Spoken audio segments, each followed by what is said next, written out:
In this video, we're going to continue talking about lesson 1, which is about chemical bonding. And specifically, we're going to start lesson 1.3. Here, we're going to be looking at the polarity of both bonds and then of molecules as a whole. And then this is going to inform us what types of intermolecular forces can be present between these molecules. Last time we talked about Lewis structures, and we also talked about molecular shapes.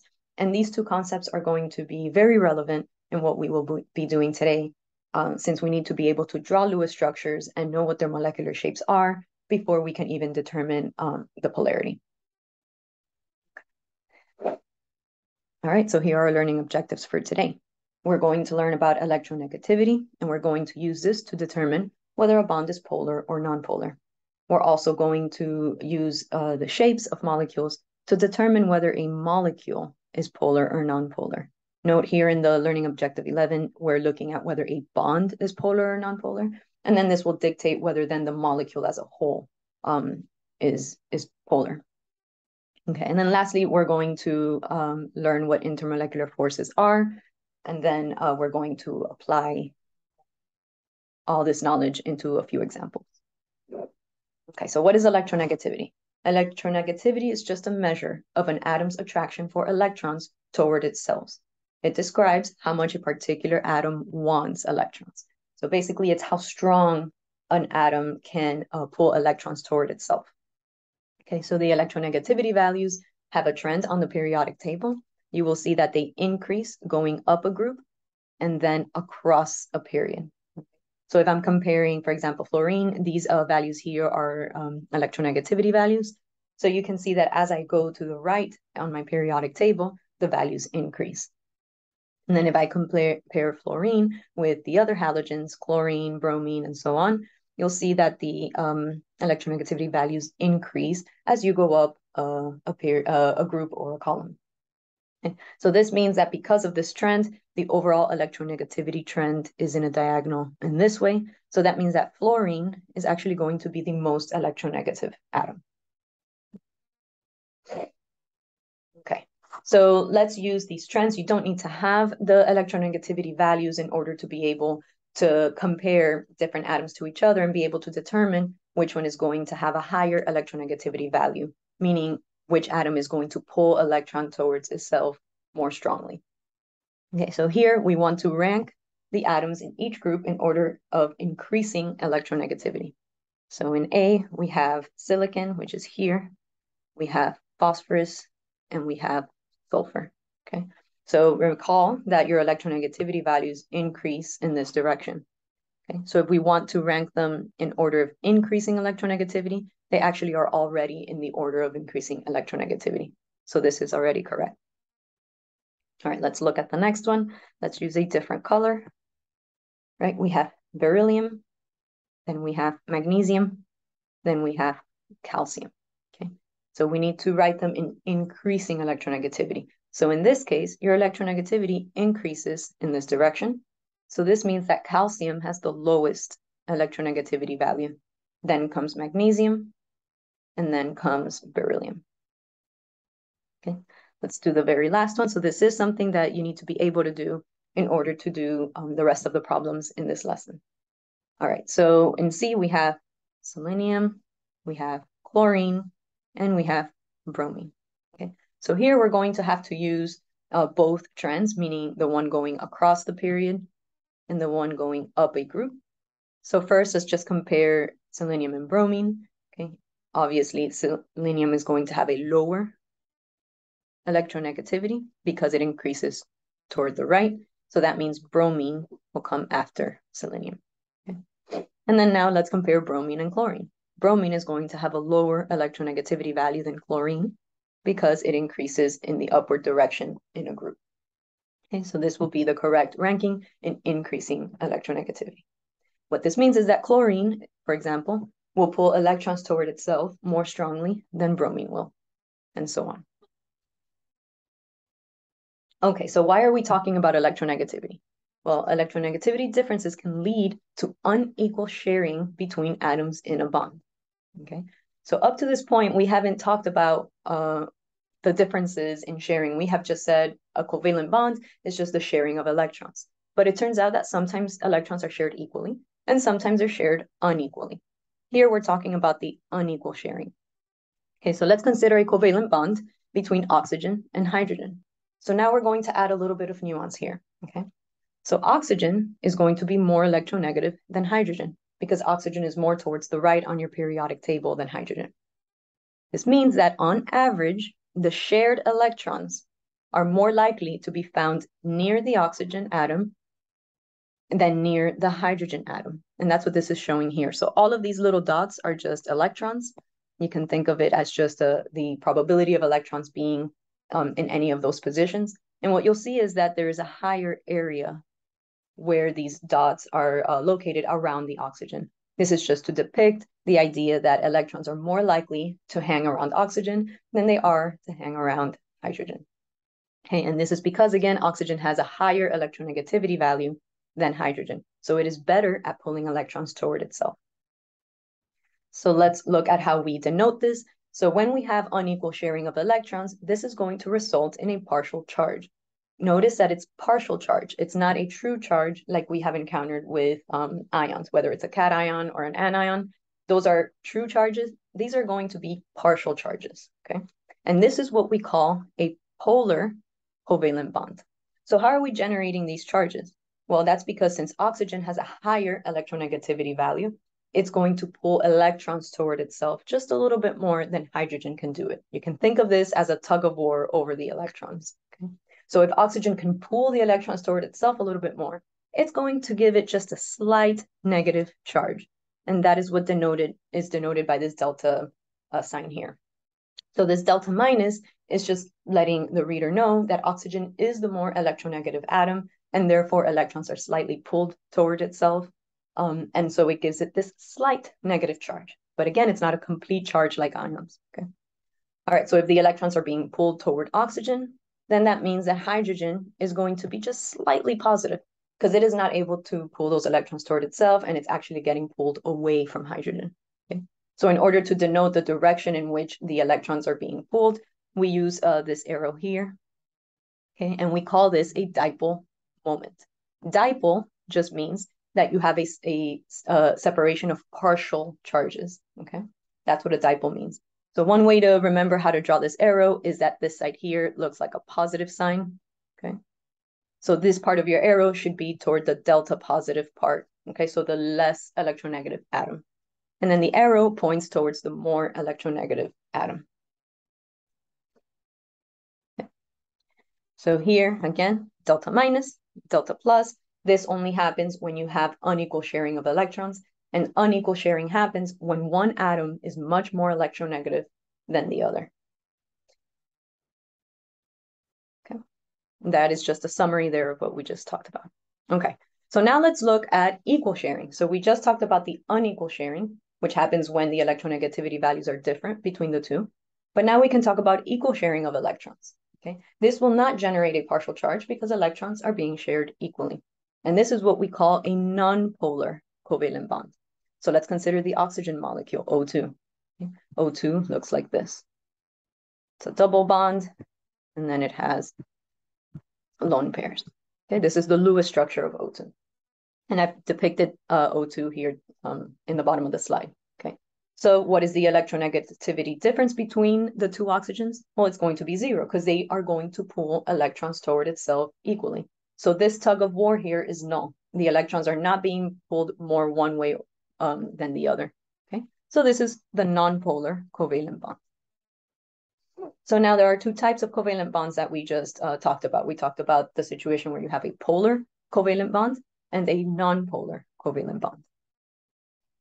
Okay, so what does this mean in general? So electronegativity differences is what determines if a bond will be ionic or covalent. And further, it'll tell you if it's covalent, it can tell you whether it's going to be a polar covalent bond or a nonpolar covalent bond.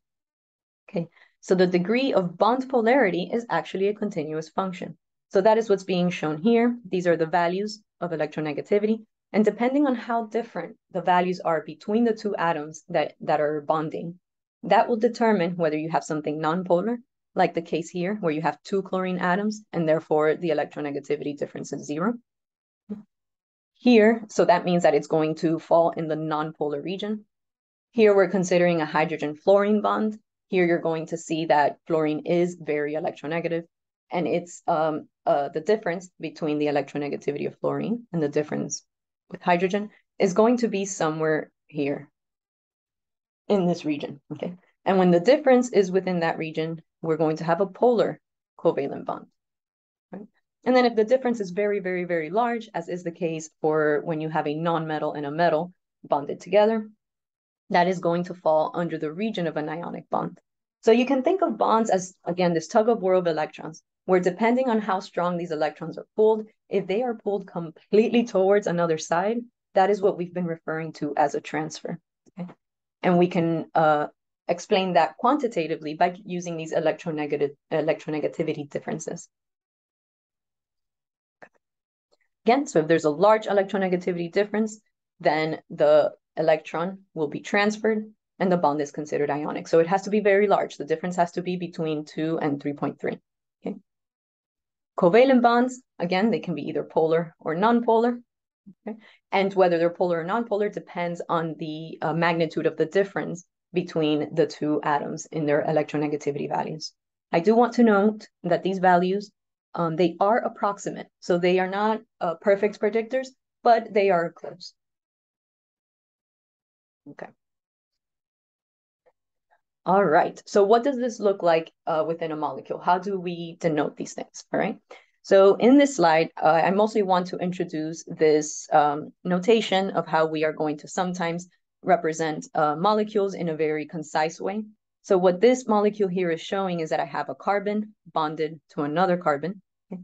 And these bonds here are just telling you that this is bonded to anything else. So for example, it could be that I have hydrogens here. Okay. Or maybe I have a chlorine here at some point, maybe a fluorine there.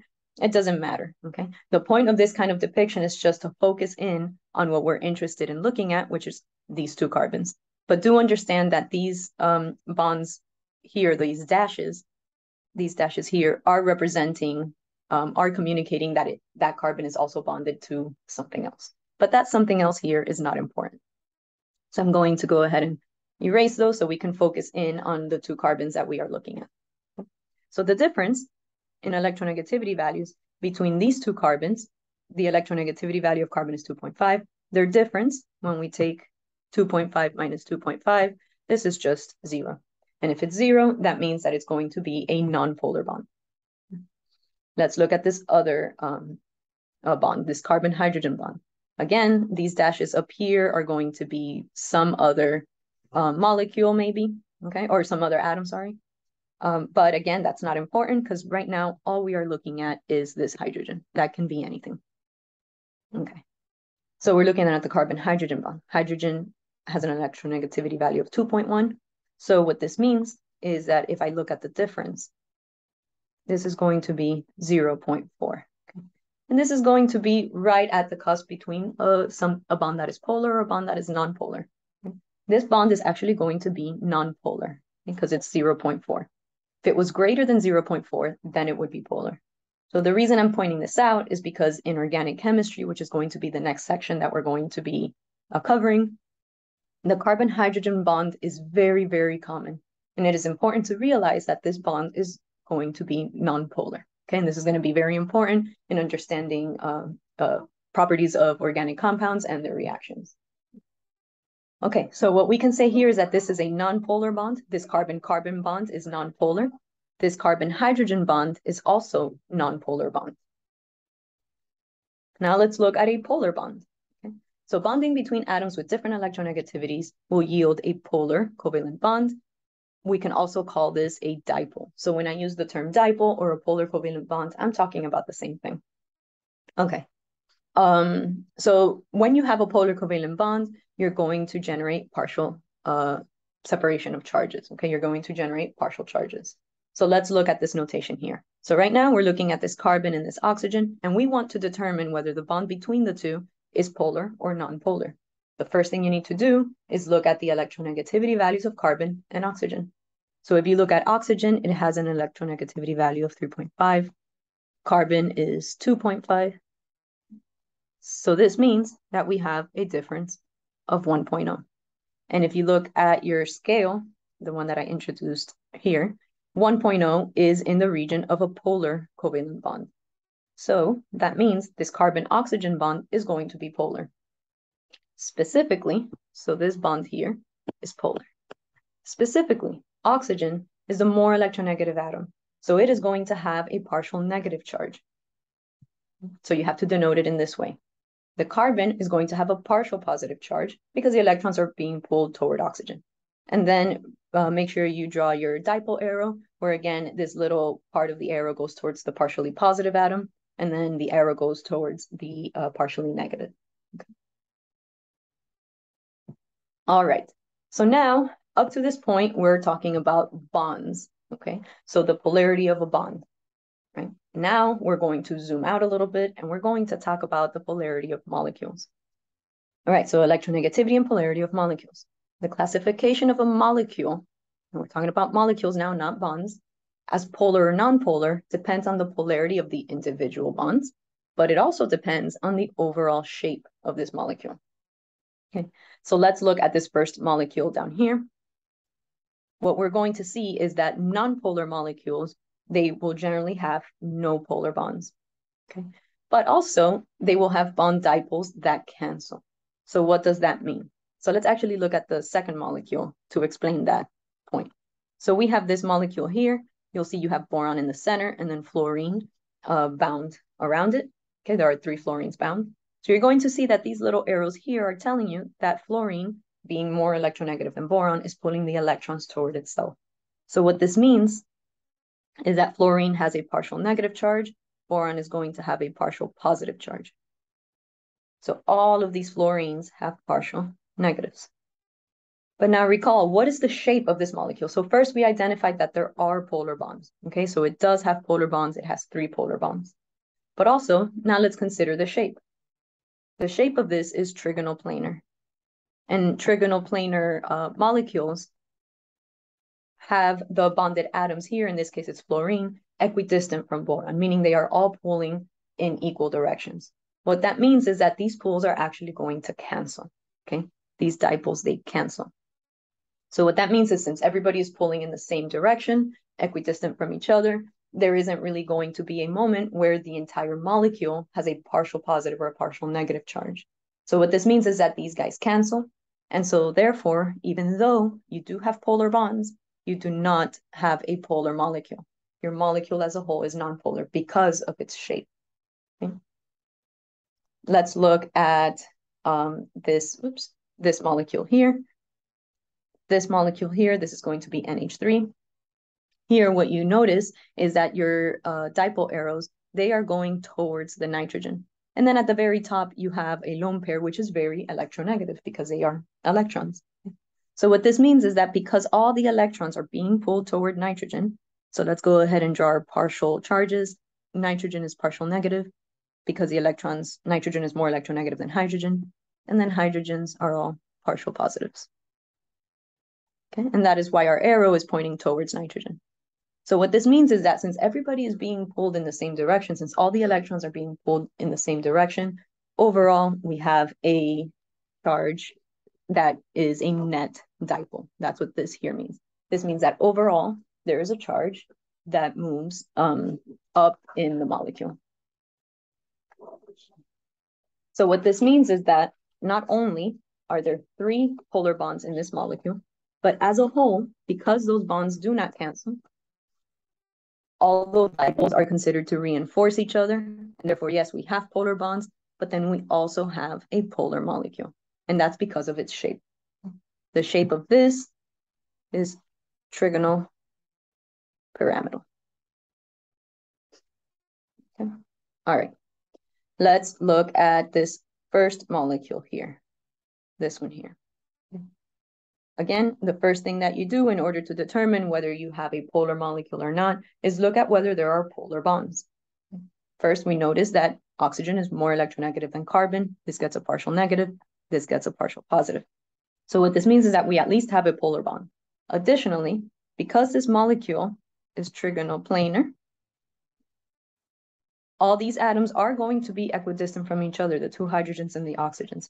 But hydrogen has a different electronegativity than oxygen, meaning they are not pulling in the same with the same strength on that carbon, compared to what we saw over here with this molecule, where fluorine was the same atom in all cases. Okay, so when it's the same, it's all pulling with the same strength in equidistant directions.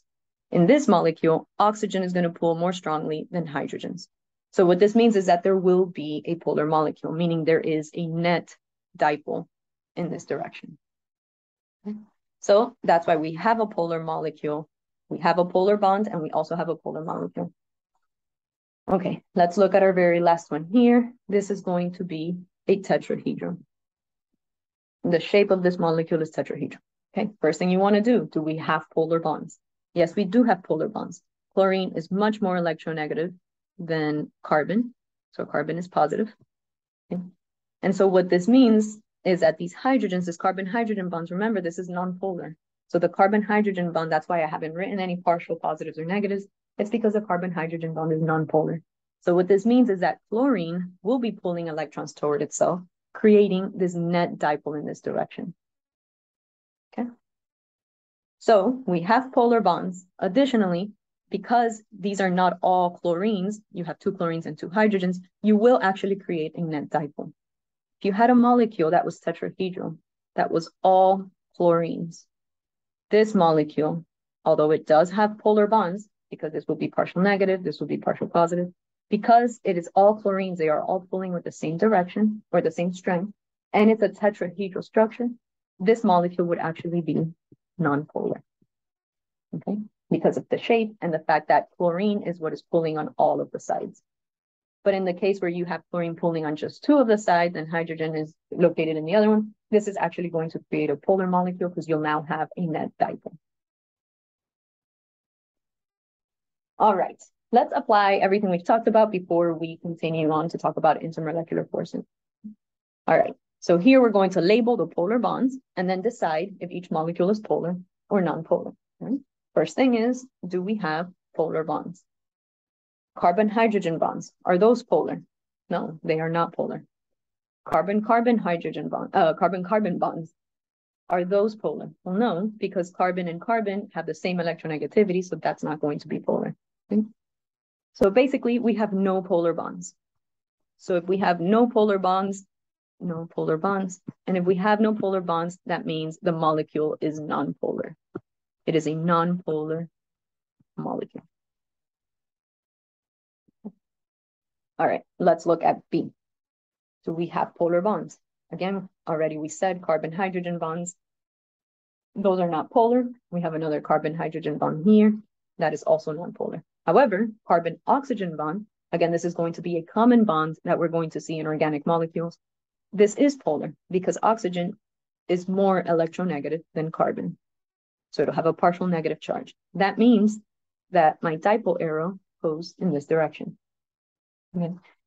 Now, the shape of this carbon here is trigonoplanar. But because we have different atoms on each bonded group to the carbon, that means that this oxygen is going to pull unevenly. The dipoles are not going to cancel. So this means that we have a polar bond. We considered the shape and determined that that polar bond is not canceling out. Therefore, we must have a polar molecule.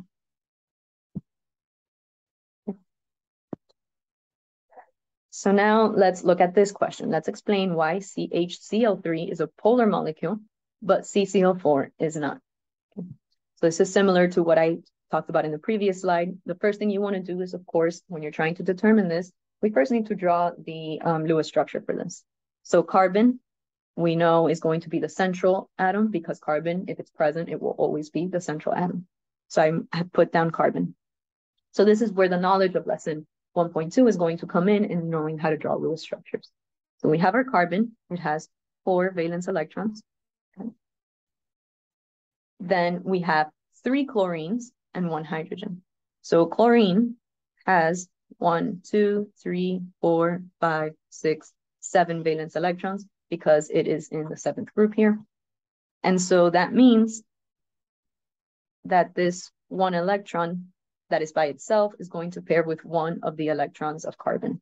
This is going to pair with that one, and that's what creates the, oops, this is a chlorine. And that's what creates the covalent bond.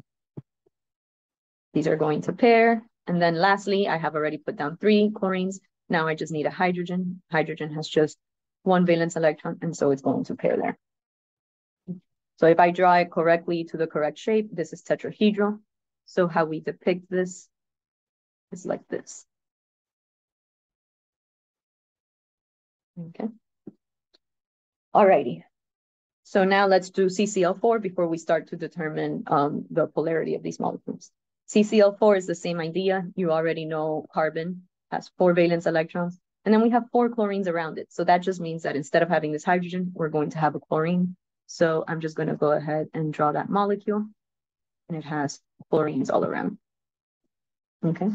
And again, these are tetrahedral structures, meaning each atom on the edges is pulling in equidistant directions in space. All right, so why is this molecule here polar? And why is this one nonpolar? All right, so first let's look at if they have polar bonds. Chlorine is more electronegative than carbon. What this means is that there is a dipole moment in this bond. This is a polar bond. Carbon and hydrogen, this is going to be a nonpolar bond. So in this case, we have these dipole moments like this, but hydrogen again is going to be nonpolar. So what this means is that the chlorines are pulling in one direction, but this hydrogen here is not going to be canceling out the pull of the other chlorines, which is why this one is going to be polar. So now we can look at this molecule here, CCl4, and we see that yes, we have polar bonds, but they are all pulling with equal strength in opposite directions. Okay, so even though we have a polar bond, the molecule is nonpolar. All right, now we are ready to talk about intermolecular forces. Okay, so intermolecular forces, inter means between, molecular means molecules. So intermolecular forces are the attractive forces that exist between molecules. What are these forces? They are listed here on this table in increasing strength. So the dispersion force, you're going to see that all atoms, so this includes ions and molecules, they all exert this dispersion force. And I'm going to talk a little bit more about it in a minute. We have just the dipole. Okay, so this dipole is what we have been talking about up to this point, where only polar molecules have a dipole. Hydrogen bonding. This is a very important intermolecular force in biology and in our bodies. So we'll be looking at that. And this is going to happen with hydrogen. And there are going to be some other requirements there. And then lastly, we have this ion dipole. And just like the name implies, this is going to be an interaction between ions and a polar molecule, because polar molecules are the ones that have dipoles. All right, so what is a London dispersion force? Again, all molecules have this. So if you have a non-polar compound, this is going to have dispersion forcing.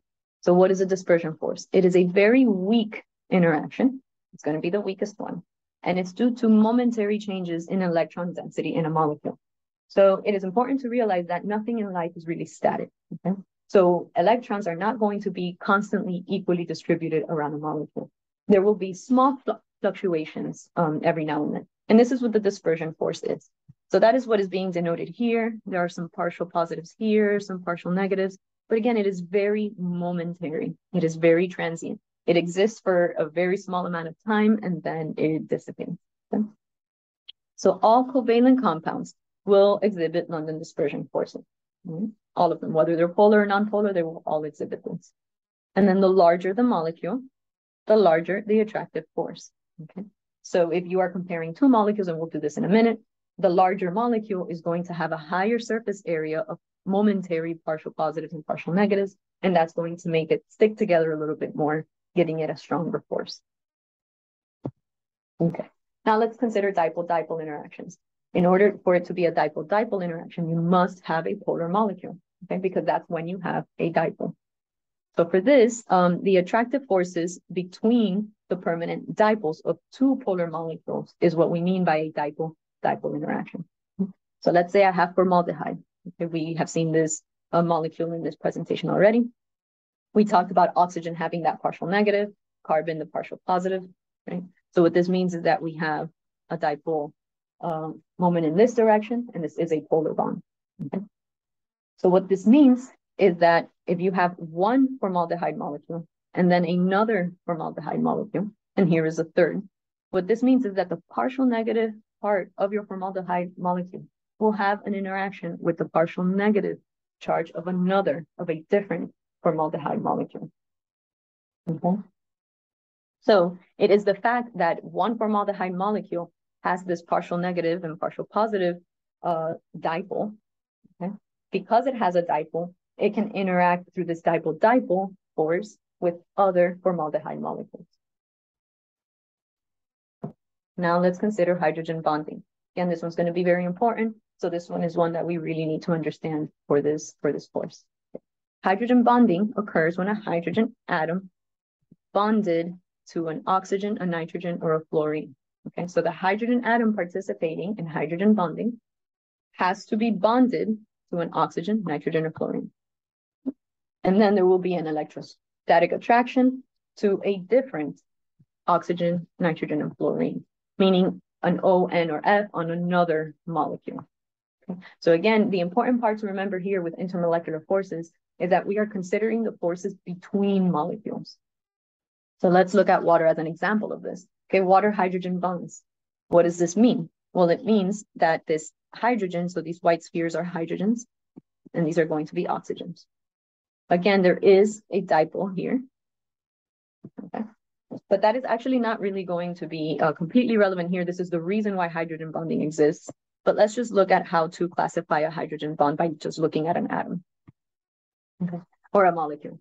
So here, what we have is we first need to identify a hydrogen that is bonded to an oxygen, nitrogen, or fluorine. So I have an oxygen here, I have a hydrogen. So this hydrogen can participate in hydrogen bonding, okay, because it's bonded to an oxygen. Now we need to look at whether the other molecule that's going to hydrogen bond to has an oxygen, a nitrogen, or a fluorine. So we're considering this other water molecule here, and we see that it does have an oxygen. So we represent this hydrogen bond with this dashed line here. Okay. So I want to note here that a hydrogen bond is not a formal bond like a covalent bond or an ionic bond.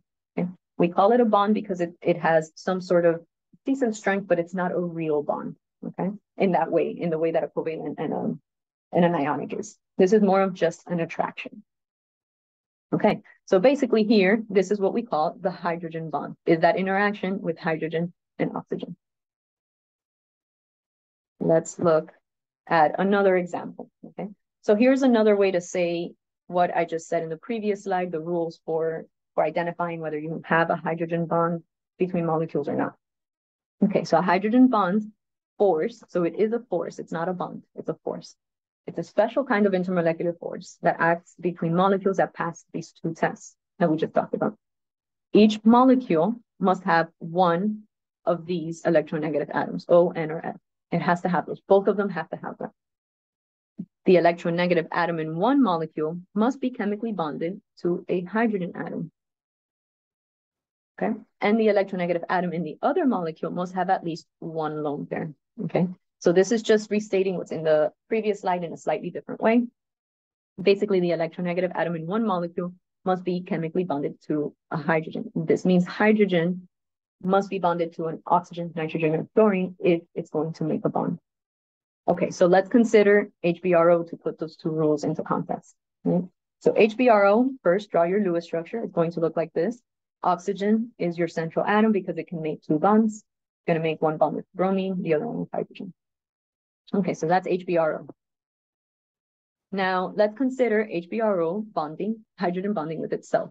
The question here is, can it hydrogen bond with itself? All right, well, let's look at the two tests. The first is the hydrogen that is present in my molecule must be bonded to an oxygen, a nitrogen, or a fluorine. And it turns out, yes, that does check out, okay? So this hydrogen is available for hydrogen bonding. So let's see if it can hydrogen bond with itself. So here I'm showing one HBRO molecule, and here's the other HBRO molecule. Okay. What you're going to notice here is everything that is highlighted in red is what's participating in this hydrogen bond. So first, locate the hydrogen that is bonded to an oxygen. So this is the hydrogen that will be participating in the bond. And then we have to look at the other molecule, which is this one here, and see if it has an oxygen, a nitrogen, or a fluorine. We look and we see that it does have an oxygen, and therefore this hydrogen atom is able to hydrogen bond with these lone pairs of that other molecule. So this hydrogen can hydrogen bond with this oxygen here in another molecule. We can now ask the question whether this HBRO molecule can hydrogen bond with water. So again, let's consider water. This is water here. Okay. Water has an oxygen. Okay. The hydrogen that wants to hydrogen bond is bonded to an oxygen, which is a requirement. The other requirement is that the other molecule it will hydrogen bond to has an oxygen, which it does. So this means that they will be able to hydrogen bond. So here are two examples of how to interpret hydrogen bonding. Again, the first rule is the hydrogen that is going to participate in the bonding must be bonded to an oxygen, a nitrogen, or fluorine. And then the other molecule that it will hydrogen bond to must have an oxygen, nitrogen, or fluorine. All right, here's an example of hydrogen bonding. It's actually present everywhere in our bodies. And this is an example how it functions in DNA. So DNA is a double helix. Many of you are familiar with this. And this double helix it stays together because of the hydrogen bonding. So let's look a bit more deeply here. So we're looking at this section here. What is happening between the two strands that keep them together? It's actually a hydrogen bond. So let's see why it is a hydrogen bond. Well, here's the hydrogen. Okay. First thing we need to know is this hydrogen bonded to an oxygen, a nitrogen, or a fluorine? If it is, then it is possible for it to hydrogen bond. So we look and it is bonded to a nitrogen. Now we need to look at the other molecule. Does the other molecule have an oxygen, a nitrogen, or a fluorine? The other molecule has an oxygen. So good, this means that the hydrogen and the oxygen can form this hydrogen bond. And as you go down through this, through these molecules, you can see that this hydrogen also satisfies the same requirement, and so on. Okay. You can see this hydrogen here is bonded to a nitrogen. Good, so this one can participate. And then the other molecule we're looking at has a nitrogen. Again, it needs to have an oxygen, nitrogen, and fluorine. Okay, the last force we're going to talk about is the ion-dipole interaction. So this one's pretty straightforward. If you have an ion, and then you have another molecule that is polar, meaning it has a dipole moment. Okay. If you have a polar molecule and you have an ion, then you have an ion-dipole interaction. And this is going to be the strongest of the forces that we are considering. Okay. So here's a little summary of that. The forces here are increasing to the right. So you're going to see London dispersion. Sometimes people just refer to this as dispersion forces. That's going to be the weakest. Then you have dipole-dipole, which is basically the interaction of two polar molecules. Then we have hydrogen bonding. So in order to have hydrogen bonding, the hydrogen must be bonded to an oxygen, nitrogen, or fluorine. And then that hydrogen must be able to interact with an oxygen, nitrogen, and fluorine in a second molecule. And then lastly, you have your ion dipole, which is just an ion and a polar molecule interacting together. Okay, so why are we talking about this? Well, these intermolecular forces are actually going to determine many properties of our compound. Okay, so the strength of the intermolecular forces, they can determine if a compound has a high or a low melting point, also a boiling point. Okay, and it can also determine whether it is a solid, liquid, or a gas at a given temperature. All right, so let's apply our knowledge of intermolecular forces. All right, so how can we compare these properties? All right, so we're going to use intermolecular forces to predict the physical properties between molecules. Okay, so when we're going to compare it, we need to first identify all intermolecular forces. The reason we want to do this is because the molecule that can participate in the stronger intermolecular force will have the higher or the higher boiling or melting point. Now let's imagine that the intermolecular forces between two molecules are exactly the same. Then we go to condition number 2, okay? Where if the intermolecular forces are similar between the molecules, then we are going to compare their molar masses, being that the higher molar mass will have the higher boiling or melting point, right? So let's look at this example here. This example here is to illustrate what we mean with number 1 here. So first, let's identify all of the intermolecular forces. We look at this molecule here, methane. It has carbon-hydrogen bonds. All of those bonds are nonpolar. So this means this is a non-polar molecule because there are no polar bonds. This means that it can only have London dispersion forces. So I'll just write that here. London dispersion. That's the only force it has. Okay? We're comparing methane to water to see which one is going to have a higher boiling point and which one has a higher melting point. We look at water, we see that oxygen and hydrogen, that is a polar bond. Oxygen is more electronegative than hydrogen, and so it's going to pull electrons toward itself, creating a polar bond, right? So this molecule will have dispersion forces as well. I'm just going to write dispersion. It has those, all molecules have that. It also has a dipole-dipole. Okay, because this water molecule has an overall net dipole because the polar bonds do not cancel out. Okay, because this is going up in this direction. But it also has hydrogen bonding. I'm just going to write H bonding. Okay, hydrogen bonding. Why does it have hydrogen bonding? Well, this hydrogen is bonded to an oxygen. That's the first requirement. And then the second requirement is that if it's going to bond to another one of a water molecule, that it has to have an oxygen. And it does. There's an oxygen right here. So these two can hydrogen bond. So what this means is that water has the higher or the stronger intermolecular force. Methane only has London dispersions. So what this means is that water is expected to have a higher melting point or boiling point. There's a note here for your reference. Sometimes if the compounds are similar, meaning the forces are similar and the molar masses are similar, then you have to consider other things. But we will consider other things when we see a problem of that sort. Here, that is not necessary. Okay. So now I want to illustrate point number 2. So point number 2 is if intermolecular forces are identical, okay, then we compare the molar masses. So let's look at propane. All of these black spheres are carbons. The white spheres are hydrogens. So carbon-hydrogen bonds are nonpolar. So this is nonpolar.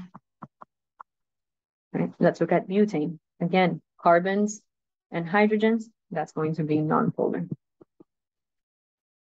Okay. Oops. So what we're trying to do here is try to predict which one has a higher boiling point or melting point. Well, what forces does propane have?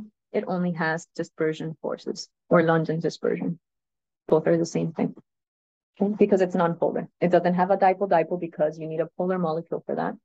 There's no H bonding because your hydrogens are bonded to carbon, and you need hydrogens to be bonded to oxygen, nitrogen, or fluorine for hydrogen bonding to occur. Okay? And there are no ions here, so there's no ion dipole force. All we have is dispersion in both. Okay? So both molecules have the same intermolecular force. So that means that now we need to compare molar masses. What you'll see is that butane is a larger molecule than propane. It has one more carbon. Here there is 1, 2, 3 carbons with their hydrogens.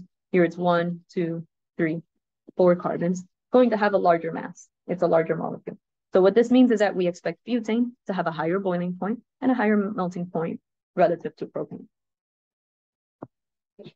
All right. So let's apply this. This is the last example we're going to do in this lesson.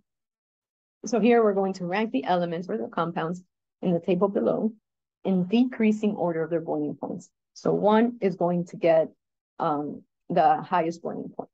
Okay. All right.